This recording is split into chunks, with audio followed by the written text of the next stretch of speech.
오늘 우리에게 주시는 하나님의 말씀은 누가복음 5장 1절에서 11절 말씀입니다. 다 함께 일어나셔서 하나님의 말씀을 경청하겠습니다.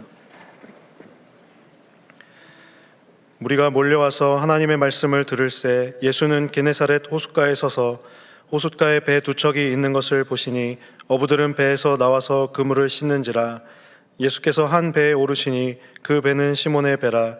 육지에서 조금 떼기를 청하시고 앉으사 배에서 무리를 가르치시더니 말씀을 마치시고 시몬에게 이르시되 깊은 데로 가서 그물을 내려 고기를 잡으라. 시몬이 대답하여 이르되 선생님, 우리들이 밤이 새도록 수고하였으되 잡은 것이 없지만은 말씀에 의지하여 내가 그물을 내리리이다 하고 그렇게 하니 고기를 잡은 것이 심이 많아 그물이 찢어지는지라. 이에 다른 배에 있는 동무들에게 손짓하여 와서 도와달라 하니 그들이 와서 두 배의 채움에 잠기게 되었더라. 시몬 베드로가 이를 보고 예수의 무릎 아래에 엎드려 이르되 주여, 나를 떠나소서, 나는 죄인이로소이다 하니 이는 자기 및 자기와 함께 있는 모든 사람이 고기 잡힌 것으로 말미암아 놀라고 세베대의 아들로서 시몬의 동업자인 야고보와 요한도 놀랐음이라. 예수께서 시몬에게 이르시되 무서워하지 말라. 이제 후로는 내가 사람을 취하리라 하시니 그들이 배들을 육지에 대고 모든 것을 버려두고 예수를 따르니라. 이것은 하나님의 말씀입니다. 아멘. 인생을 살면서 어려운 일들이 참 많이 있지만 그 어려움 중에서도 한 번도 해보지 않았던 일들을 새롭게 시작하는 것, 그것은 참 어렵습니다. 많은 분들이 퇴직을 하고 또 새로운 사업을 시작하는 분들이 많은데 그분들의 한 10번 중에 한 7, 8, 9번 정도 되는 분들이 다 실패를 한다 그렇게 통계가 나와 있습니다. 쉽지 않죠. 그런데 새로 시작하는 일보다 더 어려운 일이 있다면 그것은 한번 실패한 일을 다시 시작하는 일입니다. 왜 다시 시작하는 것이 어려운가 하면 처음 시작할 때 기대도 없고 한번 실패했던 것에 두려움이 그 마음속에 가득 차 있기 때문에 선뜻 새로운 시작을 하기가 참 어려워집니다. 오늘 그런 의미에서 오늘 본문에서 소개하고 있는 이 베드로라는 사람은 자신의 일에 있어서 실패한 사람으로 등장하고 있습니다. 그런데 실패한 이 베드로, 이 실패 때문에 오히려 그가 주님을 만나고 또 주님을 만남으로 인해서 평범한 어부였던 그가 자기 인생의 목적도 바뀌어지고 삶의 방향도 달라지게 되고 삶의 방식도 새롭게 변하는 계기가 되었습니다. 인생의 어떤 전환점이 이루어진 거죠. 오늘 어쩌면 여러분 중에도 그런 마음 가지고 살아가는 분이 없는지 모르겠습니다. 다시 시작해야 되는데 시작할 용기도 없고 힘도 없고 자본도 없고 어떻게 해야 될지 알지도 못하는 그런 마음으로 답답해하면서 하루하루 살아가는 분들이 있습니까? 내 인생에 무엇인가 변화가 일어나야 돼. 나는 인생에 이대로 살 수는 없어. 뭔가 전환점이 이루어져야 된다고 그런 기대를 가지고 또 그런 소망을 가지고 계신 분들이 있습니까? 그렇다면 오늘 이 베드로의 변화 어떻게 해서 이루어졌는지 우리가 함께 살펴보셔야 됩니다. 왜냐하면 베드로의 변화는 베드로만이 아니라 오늘 나의 변화가 되어야 되기 때문입니다. 어떻게 해서 베드로는 그 삶이 바뀌게 되고 삶의 어떤 전환점을 이루게 되었는가? 첫 번째로 볼 수 있는 것은 예수님께서 베드로를 찾아가신 데부터 시작이 됩니다. 평범하게 예수님께서 베드로를 찾아가셨다고 하면 우리가 쉽게 생각되어질 수 있지만 그러나 예수님은 실패한 베드로를 찾아갔습니다. 동일한 비슷한 사건을 다루고 있는 요한복음 21장 보면 거기에는 예수님께서 베드로를 찾아갔는데 베드로는 실패한 사람뿐 아니라 예수님을 배신한 사람, 바로 그 사람을 예수님이 찾아가셨습니다. 예수님은 베드로만 찾아간 것이 아니라 수가성 여인, 남편이 5이 있었지만 지금 있는 남편도 자기 남편이 아닌 여인, 방황하는 그 여인, 그리고 세리장으로서 욕을 들어먹고 그리고 사람들에게 비난을 받는 그 삭개오를 찾아가신 것 보면 예수님이 찾아가신 분들은 어떤 사람입니까? 오히려 베드로처럼 실패한 사람을 찾아간 것을 봅니다. 베드로는 물고기를 잡아서 먹고 살아가는 어부입니다. 그것이 자기 생업입니다. 그런데 그가 예수님께 말씀을 드릴 때 보면 밤새도록 수고하였지만 고기를 한 마리도 잡지 됐다고 얘기하는 거 보면 자기가 자기 삶에 있어서 전문성을 가지고 최선을 다하고 그리고 최고의 노력으로 했지만 그것에 주어지는 결과가 아무것도 없어서 지금 동이 터오는데 허탈감으로 하루를 어떻게 살지 하는 그런 마음으로 이 아침을 맞이하고 있는 그 베드로를 찾아갔다고 성경은 말씀하고 있습니다. 탈진하고 지쳐서 빈 배, 그 배를 바라볼 때 그 심정은 어떠했을까요? 그런데 아이러니하게 빈 배였기 때문에 예수님께서 그 배를 오르실 수가 있었습니다. 만약 그 배에 고기가 가득 있었다면 예수님은 그 배에 오를 수가 없었을 것입니다. 어쩌면 단순히 빈배가 아니라 베드로가 생각할 때 내 삶의 빈배에 바로 예수님이 그 배에 오르시게 되었다는 것, 그것이 바로 베드로의 삶의 변화인 것을 보게 됩니다. 사랑하는 여러분, 예수님은 어떤 사람을 찾아가십니까? 인생의 빈배를 바라보며 허탈과 탈진으로 수고했지만 아무것도 건지지 못한 바로 베드로를 찾아갔던 그 주님은 어쩌면 우리에게 실패자요 배신자인 우리를 찾아오신 분은 아닌지 알 수가 없습니다. 요한복음 21장에 보면 말씀드린 것처럼 그날도 예수님은 베드로를 찾아가셨습니다.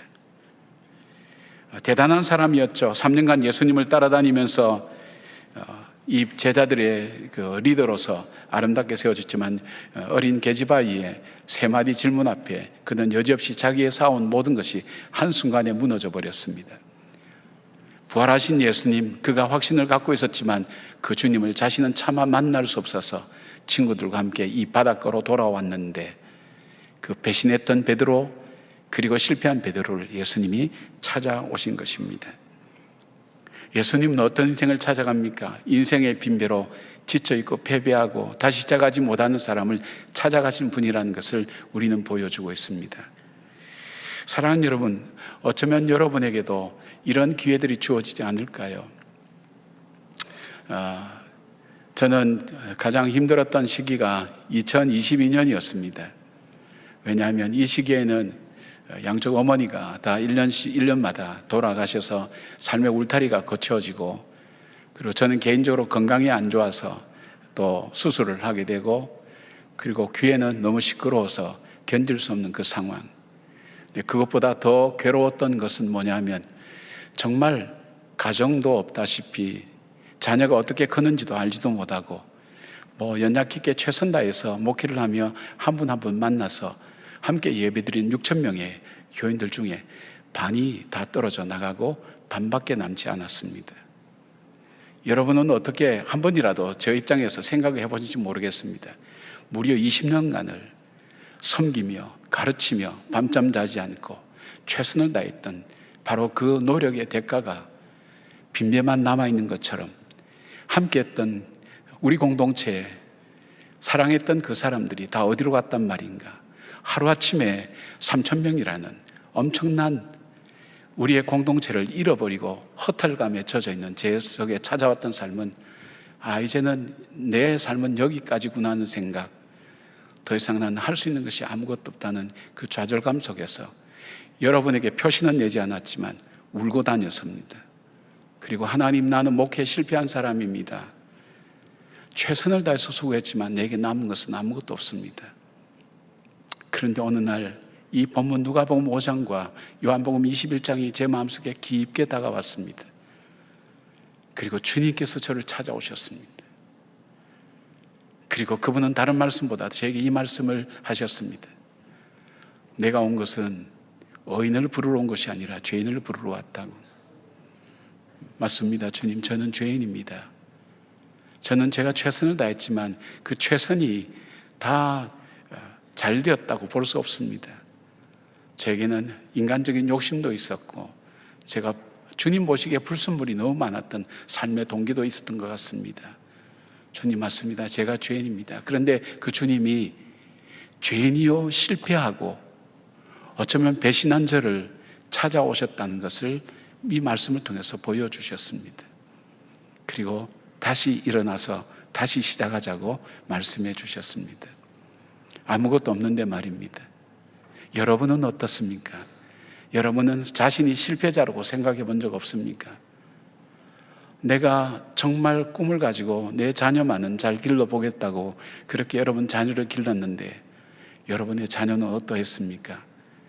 정말 이것만은 없었으면 좋았을 것을 생각하는 내 아내나 내 남편이 갖고 있는 그 단점, 고쳐야 될 그 부분이 자녀를 통해서 나타날 때 가졌던 실망감은 없었나요?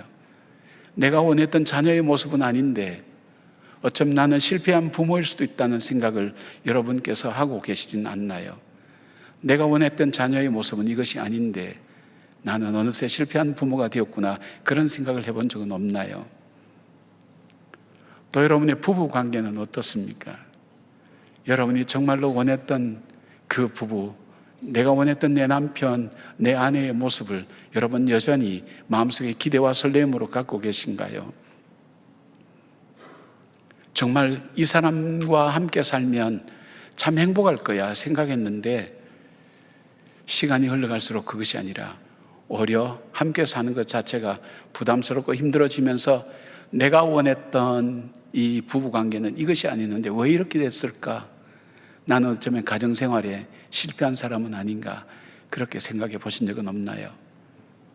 여러분의 사업은 어떤가요? 잘 되셨나요? 그리고 남들이 부러울 만큼 승승장구하셨나요? 끊임없이 다가오는 도전 앞에 이겨내고 또 이겨냈지만 또다시 다가오는 그 앞에 지쳐서 쓰러져 있지는 않는가요? 나는 아무런 도움도 없다, 힘도 없다고 생각하고 지쳐 있지 않은가요? 여러분의 인생의 배는 빈 배입니까? 근데 여러분 보십시오. 만약 고기로 가득 차 있다면 예수님은 그 배에 오를 수 없었습니다. 이 실패, 우리가 어찌할 수 없는 이 배신자라는 그 삶의 모습들, 어쩌면 나는 실패했다는 그 패배감 속에서 바로 그 배에 예수님은 오르시기를 원하신다는 것을 말씀은 보여주고 있습니다. 그 배에, 베드로의 그 배에 예수님은 오르셨습니다. 그리고 말씀합니다. 사랑하는 여러분, 오늘 우리 주님께서 이 예배에 임재하신다면 주님께서 왜 이 자리에 임재하실까요? 우리가 지금 이렇게 우리만 이렇게 예배를 드린다면 이거는 강연에 불과합니다. 이 자리에 주님이 임재하심을 우리가 믿고 함께 고백하며 예배를 드립니다. 주님의 임재하심이 없이는 이 예배는 아무런 의미가 없습니다.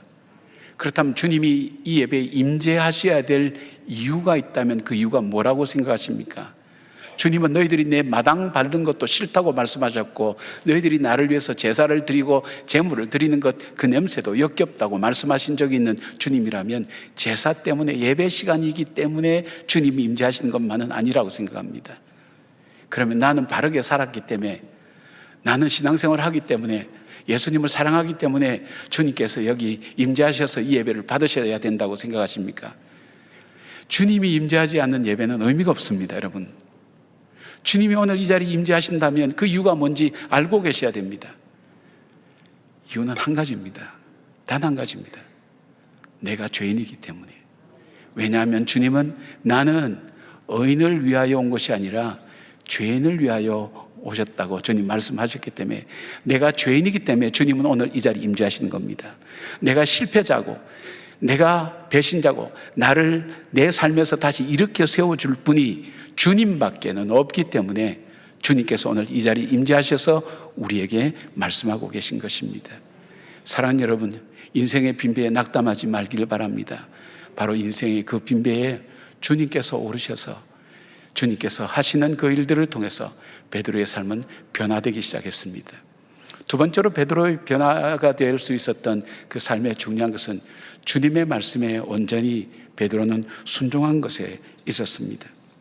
주님께서 배에 오르셔서 많은 사람을 가르치시고 말씀하시고 난 다음에 그 베드로를 향해서 말씀하십니다.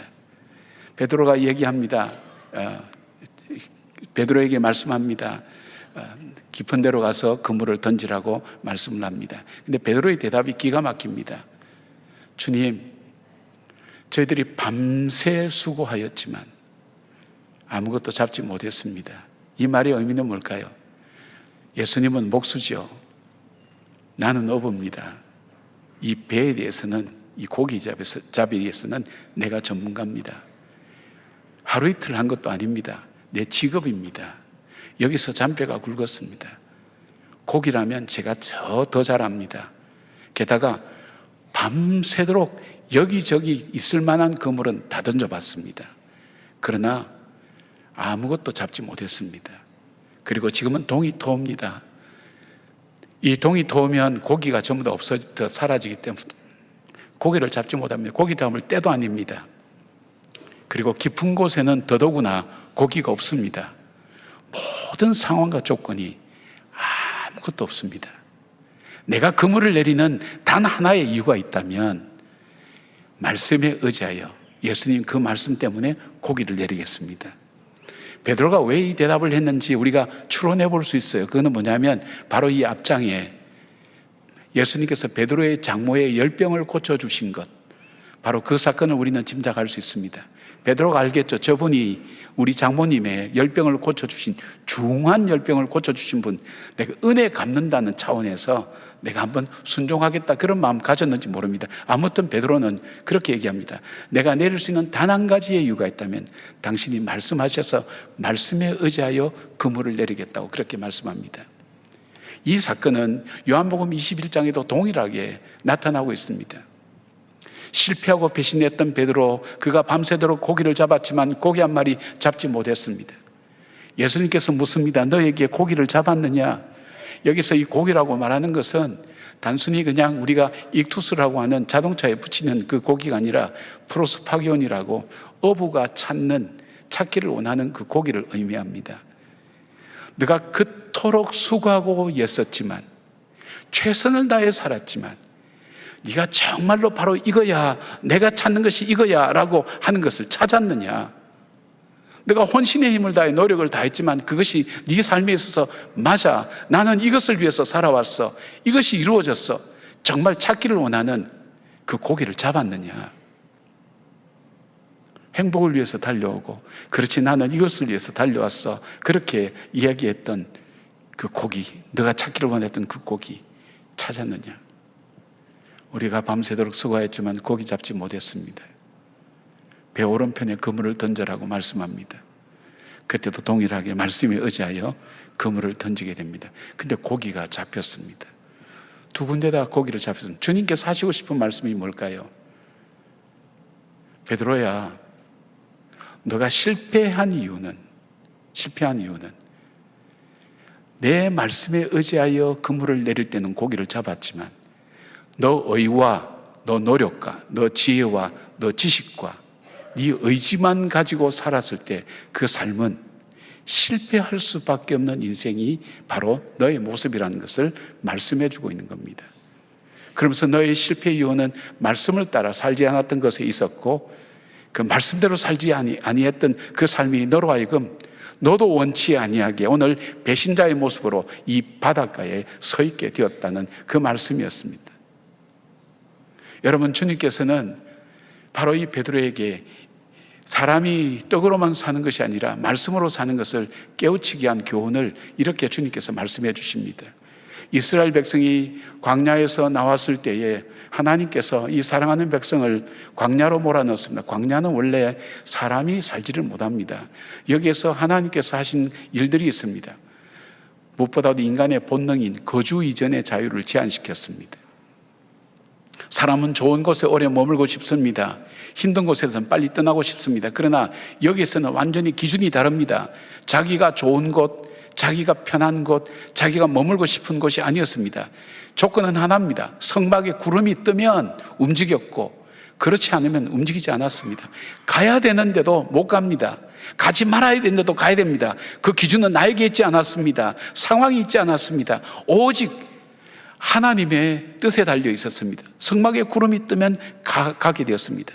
그 거주 이전의 자유를 무려 40년간이나 혹독하게 훈련을 시켰습니다. 그것만이 아닙니다. 매일매일 하나님께서 메추라기와 만나를 먹게 하셨습니다. 매일매일 먹게 했습니다. 얻어먹게 만들었습니다. 주님이 공급해 주지 않으면 그들은 광야 생활을 할 수가 없었습니다. 주님이 먹이시고 그리고 훈련시키고 내 의지와 내 뜻, 내 상황, 그것 모든 것 무시하고 그들이 살아날 수 있었던 그 이유는 단 한 가지, 그들은 하나님의 말씀을 믿고 그 말씀을 따라갈 때 그들은 그 광야길을 살아낼 수가 있습니다. 이것을 신명기 8장 3절에 이렇게 해석합니다. 40년의 광야 생활을 지난 다음 이제 가나안 땅을 앞두고 지난 40년간을 정리하면서 모세가 이스라엘 백성들에게 이렇게 말씀합니다. 8장 3절 말씀입니다. 너를 낮추시며 너를 줄이게 하시며 또 너도 알지 못하며 내 조상들도 알지 못하던 만나를 내게 먹이신 것은 사람이 떡으로만 사는 것이 아니요 여호와의 입에서 나오는 모든 말씀으로 사는 줄을 내가 알게 하려 하심이라. 이 단 한 가지 훈련시키기 위해서 절대 돈으로 못 살아, 너 의지로 못 살아, 너 계획대로 못 살아, 너 뜻대로 못 살아. 너가 살 수 있다면 이 광야에서 살 수 있는 것은 하나님의 말씀으로 사는 거야. 그것을 뼛속 깊게 느끼도록, 체험하도록 그것을 그들 속에 새겨주고 난 다음에 그들은 광야 생활이 끝나고 가나안 땅으로 들어갈 수가 있었던 것입니다. 바로 요한복음 21장을 지나서 한 장 넘기는 사도행전에 들어가면 그 제자들의 삶은 무엇이었습니까? 상황 따라 움직이지 않았습니다. 자기 뜻대로 움직이지 않았습니다. 자기의 지식 따라 움직이지 않았습니다. 그들이 움직이는 원칙이 있다면 오직 하나님의 말씀이었습니다. 그래서 사도행전을 성령행전이라 합니다. 성령의 인도하심을 따라 살았던 그들의 삶의 여정을 그린 것이 사도행전입니다. 사도들의 역사입니다. 교회의 역사가 되었고 생명의 구원의 역사가 되었습니다. 마찬가지입니다. 오늘도 주님은 우리에게 말씀합니다.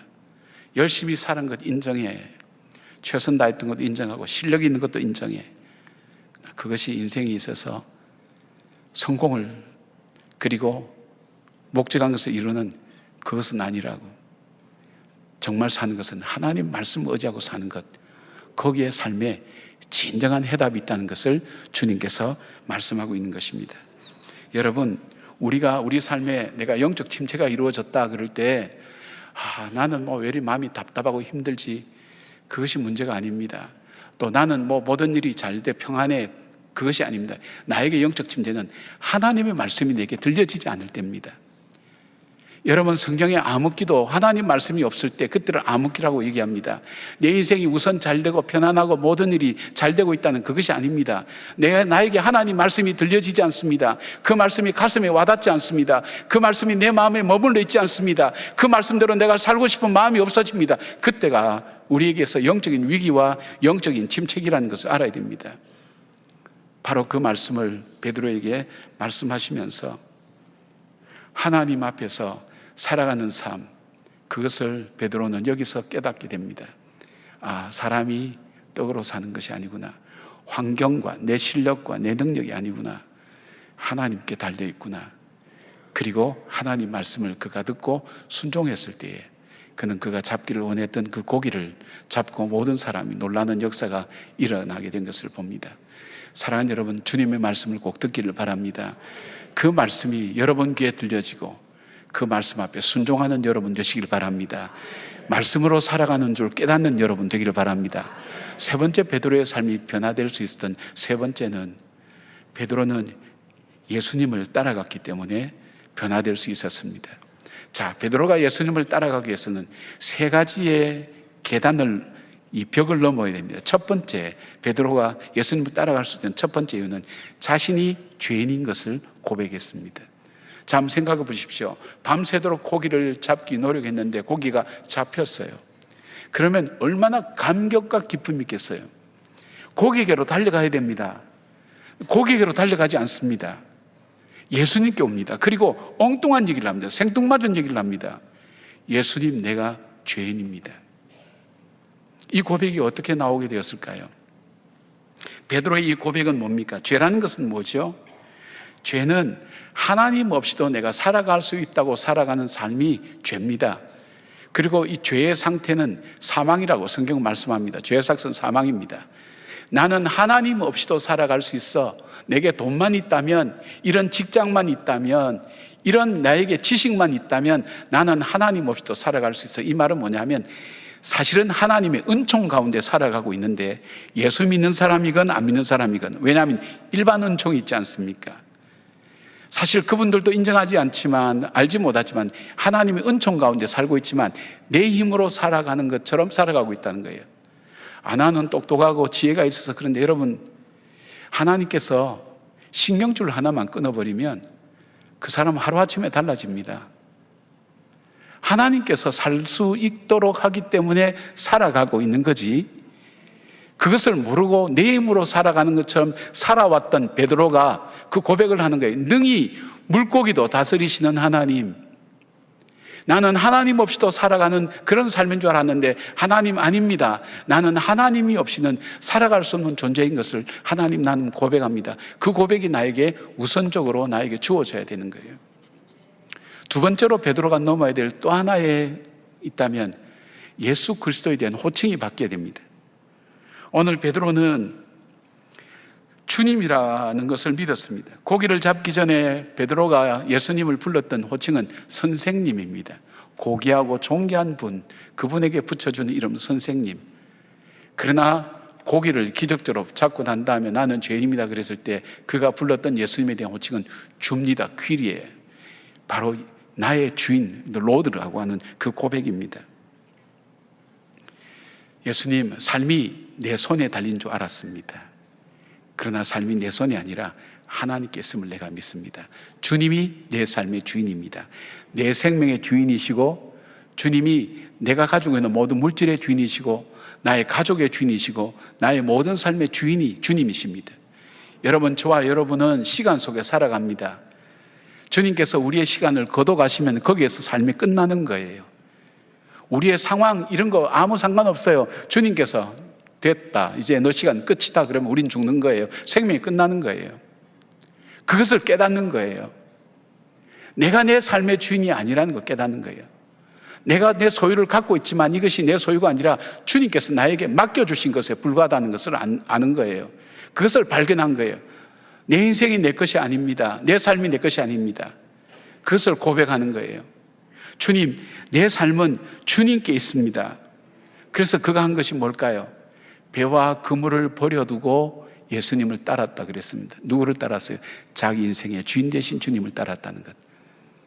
여러분, 내가 예수님을 주인으로 섬기지 않는데 내 시간과 내 물질을 그 주님을 위해서 쓸 수 있을까요? 그래서 쓰는 분들은 그러지 않고도 쓰는 분들은 대단한 분들입니다. 굉장한 자선가 아니면 헌신가들입니다. 여러분, 내 삶의 주인의 뜻대로 내가 살아가기 때문에 내 삶도 주님의 뜻대로 순종합니다. 주인 이름이라고 믿기 때문에 그렇게 순종하는 거지, 그렇지 않고는 그렇게 우리가 살아갈 수 없습니다. 여러분의 오늘 예배 시간이 나온 것도 마찬가지 아닙니까? 내 인생의 주인이, 내 시간의 주인이 주님이기 때문에 이 시간의 주인이신 하나님 앞에 이 시간을 구별하여 주님께 경배하고 예배드리는 것을 드리지 않습니까? 주님께 예물을 준비하는 것이 뭡니까? 이 물질이 내 것이 아닙니다. 하나님께서 내게 주신 것입니다. 신앙 고백을 담아서 물질을 하나님 앞에 드린 것 아닙니까? 이런 생각 없이 헌금을 했다면 여러분은 자선사학가입니다. 하나님 앞에 그 헌신이 있는 거예요. 주님의 것입니다.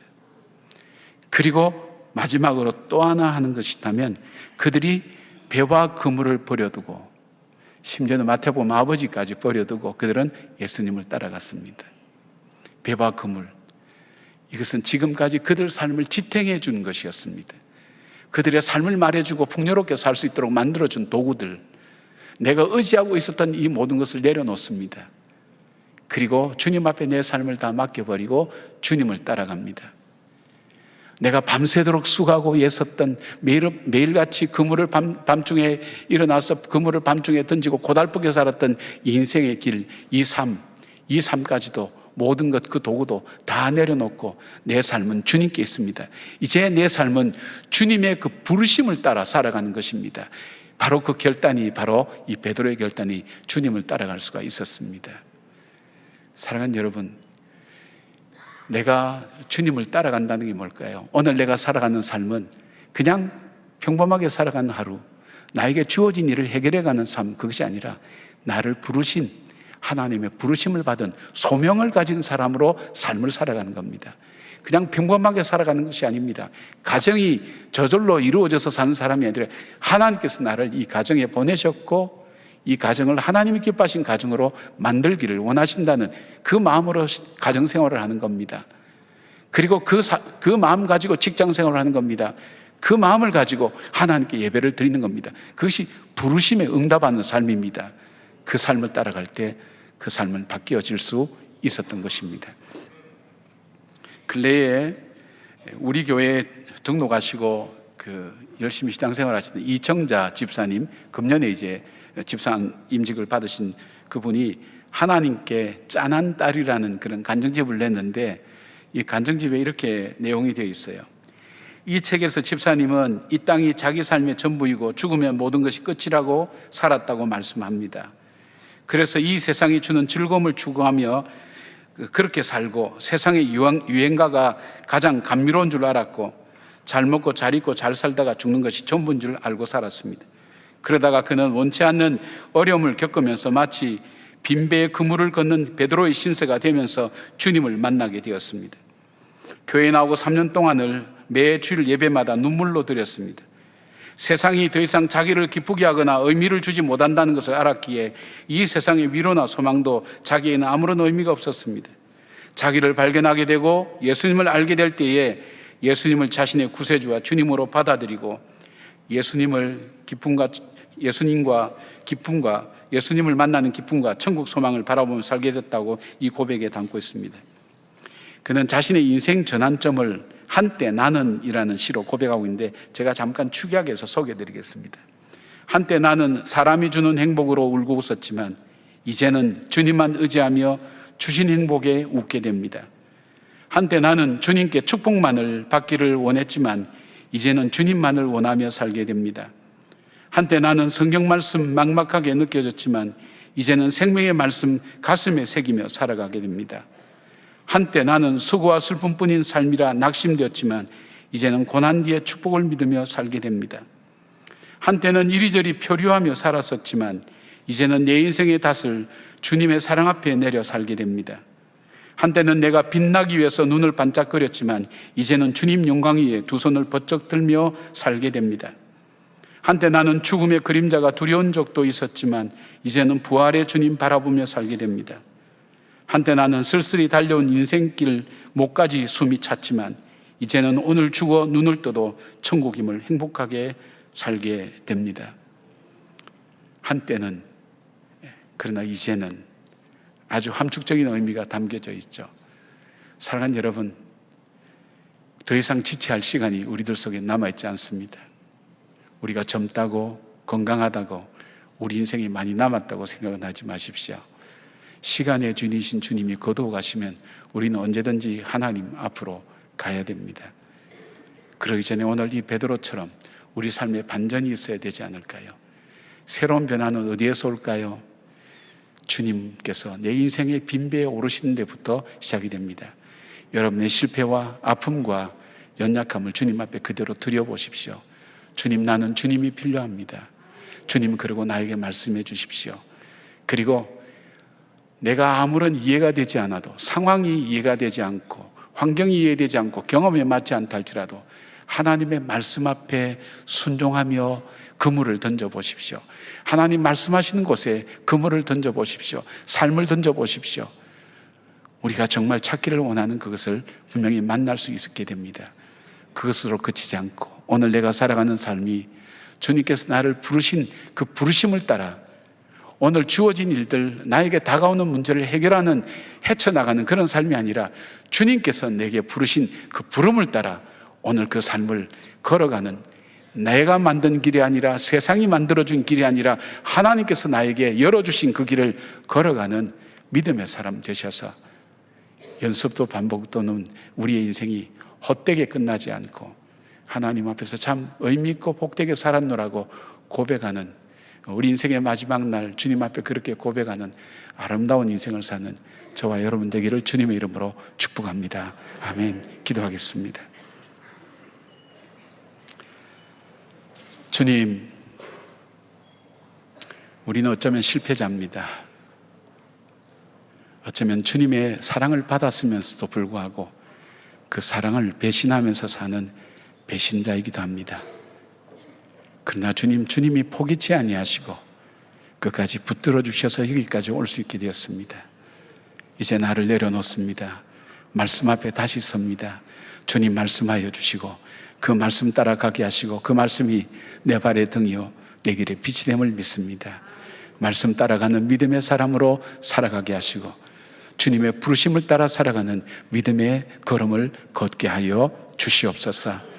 세상 아무도 우리를 위로하고 우리를 붙들어 세울 수 없지만 주님은 우리를 다시 회복시킬 수 있사오니 주여 우리를 회복시켜 주시고 새 힘을 허락하여 주셔서 독수리가 날개치며 창공을 차고 올라가듯 우리의 삶이 새로워질 수 있도록 주여 붙들어 주시옵소서.